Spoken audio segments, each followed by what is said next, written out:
পুরো বিশ্ব যখন তাকিয়ে থাকে তখন আপনি কিভাবে একটি উচ্চ মূল্যের লক্ষ্যকে ধরবেন? আপনি প্রতারণার একটা মাস্টার ক্লাস তৈরি করেন।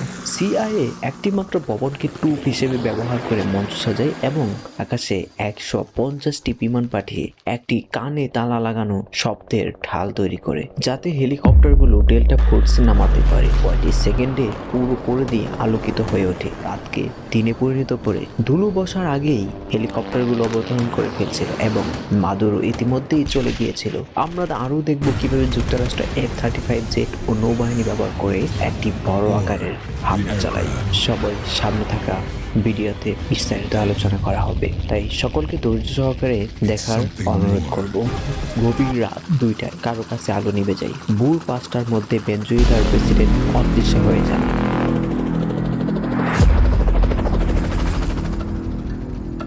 Nicolas Maduro has arrived in New York hours after President Trump announced the US had captured Venezuela's president after launching strikes on the country. A social media page run by the White House posted this video you can see here. It shows Mr. Maduro entering the Drug Enforcement Administration headquarters in New York. কিন্তু পুরো বিশ্ব যখন Caribbean থেকে aircraft ক্যারিয়ারগুলোর দিকে মনোযোগ দিয়েছিল, তখন যুক্তরাষ্ট্র কিভাবে প্রতারণার খেলা খেলেছিল। মাটিতে চলছিল একটি ছায়াযুদ্ধ। এটি কোনো আগ্রাসন ছিল না, এটি ছিল একটি সার্জিক্যাল এক্সট্রাকশন। অবশেষে আমরা যুক্তরাষ্ট্রের বাহিনী কিভাবে কারাগাসের হৃদয়ে ঢুকে নিকোলাস মাদুরোকে তুলে নিয়ে যায় তার গোপনীয়তা মুক্ত টাইমলাইনে পেয়েছি, এবং আমি আজকে বিস্তারিত আপনাদেরকে তুলে ধরব। শুরু করা যাক। প্রথম প্রস্তুতি। এটি এক রাতে ঘটেনি, কয়েক মাস ধরে যুক্তরাষ্ট্র ভেনেজুয়েলার চারপাশে নৌ অবরোধ শক্ত করছিল। ইউএস আর্চার ক্যারিয়ার স্ট্রাইক গ্রুপ এবং ইউএস ইউমা এমবিবিএস রেডি গ্রুপ উপকূলের বাইরে অবস্থান করছিল। অজুহাত ছিল স্পষ্ট, যুক্তরাষ্ট্র ভেনেজুয়েলা সরকারকে নারকো সন্ত্রাসী রাষ্ট্র হিসেবে ঘোষণা করে, বিশেষভাবে মাদক চক্রকে লক্ষ্য করে। কিন্তু নৌবাহিনী যখন উপকূলে চেপে বসেছিল, গোয়েন্দা সংস্থাগুলো নজর রাখছিল একজন ব্যক্তির উপর। তারা একটি নির্দিষ্ট মুহূর্তের জন্য অপেক্ষা করছিল, যখন মাদুরো স্থির ও দুর্বল থাকবে। দ্বিতীয় ধাপ, হামলা। এটি শুরু হয় ঠিক ভেনেজুয়েলার সময় অনুযায়ী রাত 2টায়। অনেক উপরে কয়েকটি F-35 স্টেলথ ফাইটার শত্রু প্রতিরক্ষা ভেদ করে আকাশে একটি ফাঁক তৈরি করে তাদের অ্যান্টি এয়ার ডিফেন্স অস্থিতিশীল করে তোলে। যেমন কৌশলগত উচ্চ মূল্যের লক্ষ্যবস্তুর চারপাশে থাকা রুশ S-300 ক্ষেপণাস্ত্র ব্যবস্থা। আকাশ পরিষ্কার হলে ডেল্টা ফোর্সের হেলিকপ্টার সরাসরি মিশনের দিকে উড়ে যায়। এখানে আসে প্রতারণা। হেলিকপ্টারগুলো ওড়ার সময় জেটগুলো আরও হামলা চালাতে থাকে। ফোর্তুনা প্রধান সামরিক ঘাঁটি ও কমান্ডো সেন্টার এবং লা কার্লো বিমান ঘাঁটিতে আঘাত হানে। ভেনেজুয়েলার আকাশ সমর্থন ভেঙে দেয়। মাটি থেকে পাওয়া প্রতিবেদন ব্যাপক বিস্ফোরণ ও হঠাৎ যোগাযোগ বিচ্ছিন্ন হওয়ার কথা বলা হয়। বিশৃঙ্খলাই লক্ষ্য ছিল না, এটি ছিল আড়াল। কিন্তু এই অভিযান কিভাবে ঘটলো দেখতে হবে। তৃতীয় ধাপ, অন্ধকার ও বিশৃঙ্খলার আড়ালে টিয়ার 1 অপারেটররা কাজে নামে, কিন্তু কোন ইউনিটটি এই মিশনের দায়িত্বে ছিল? এটি ছিল ডেল্টা ফোর্স, যুক্তরাষ্ট্রের সবচেয়ে অভিজাত ও গোপন বিশেষ বাহিনীগুলোর একটি। কারাকাসে প্রত্যক্ষদর্শীরা জানায়, নিচু দিয়ে উড়ে যাওয়া বিমান ছাদের খুব কাছ দিয়ে যাচ্ছিল, রাডার কভারেজের অনেক নিচে। দলটি ফোর্তুনা কমপ্লেক্সের ভিতরে একটা নিরাপদ আশ্রয়স্থল বলে ধারণা করে একটি সুরক্ষিত ভবনে প্রবেশ করে। ভেনেজুয়েলার প্রেসিডেন্সিয়াল গার্ডের প্রতি দ্রুত আসে, কিন্তু হেলিকপ্টারের কভার ফায়ারের মুখে শেষ পর্যন্ত ব্যর্থ হয়। পটাররা সার্জিক্যাল গতিতে একাধিক পয়েন্টে নামতে থাকে, কিন্তু ঠিক কিভাবে গ্রেপ্তার ও অপারেশন হয়েছিল এর জন্য চতুর্থ ধাপ দেখতে হবে।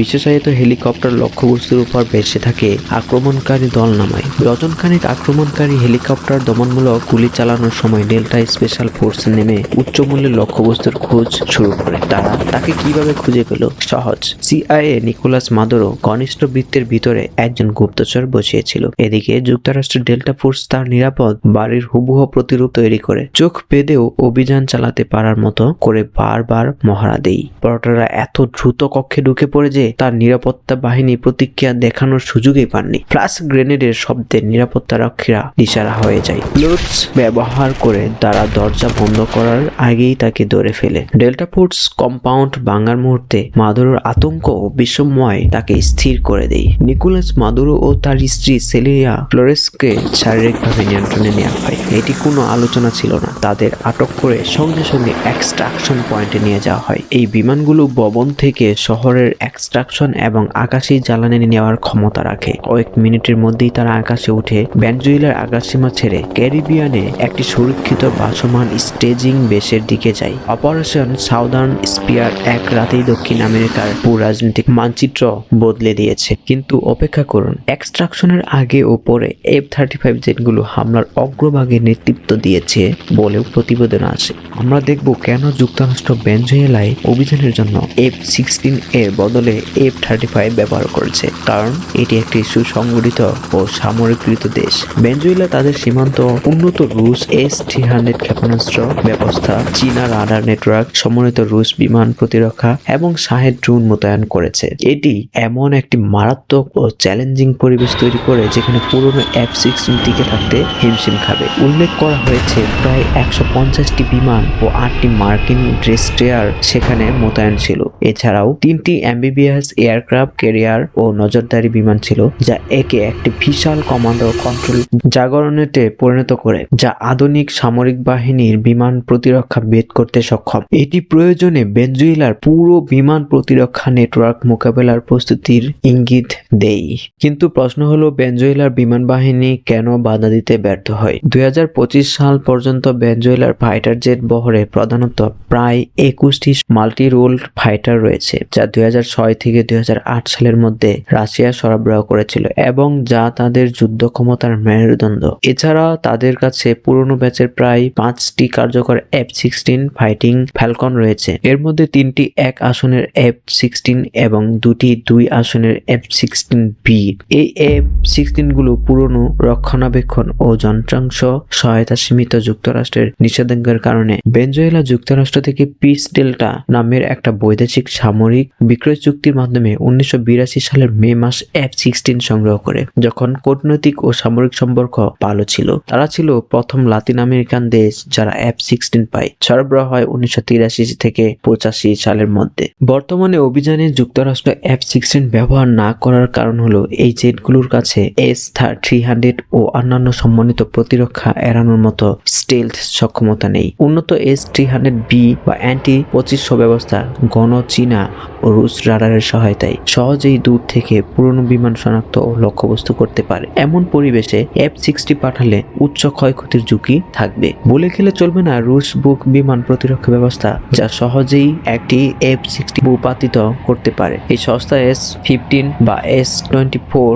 বুক সিস্টেমগুলো সারা দেশে সক্রিয় চলমান। এছাড়াও ড্রোনে পরিপূর্ণ প্রতিদ্বন্দ্বিতাপূর্ণ আকাশ সীমায় F-16 কম কার্যকর, বিশেষ করে ভেনেজুয়েলার ব্যবহৃত ইরানি শাহেদ ড্রোন, যেগুলো নজরদারি ও কামিকাজে হামলায় ব্যবহৃত হয়। বিপরীতে F-35 গুরুত্বপূর্ণ সুবিধা দেয়। এর স্টেলথ নকশা একে অদৃশ্য বা অনেক কম ঝুঁকিতে উঠতে সক্ষম করে, উন্নত ভূমি থেকে আকাশ ক্ষেপণাস্ত্র ও নেটওয়ার্ক রাডারের বিরুদ্ধে কার্যকর করে তোলে। এর সেন্সর ফিউশন, ইলেকট্রনিক যুদ্ধ এবং ডেটা লিঙ্ক সক্ষমতা একই সঙ্গে স্থির ও চলমান বিমান প্রতিরক্ষার লক্ষ্য দমন ও আঘাত করতে দেয়। রুশ ও চীনা রাডার বিন্যাসের বিরুদ্ধে দ্রুত মানিয়ে নিতে সহায়তা করে।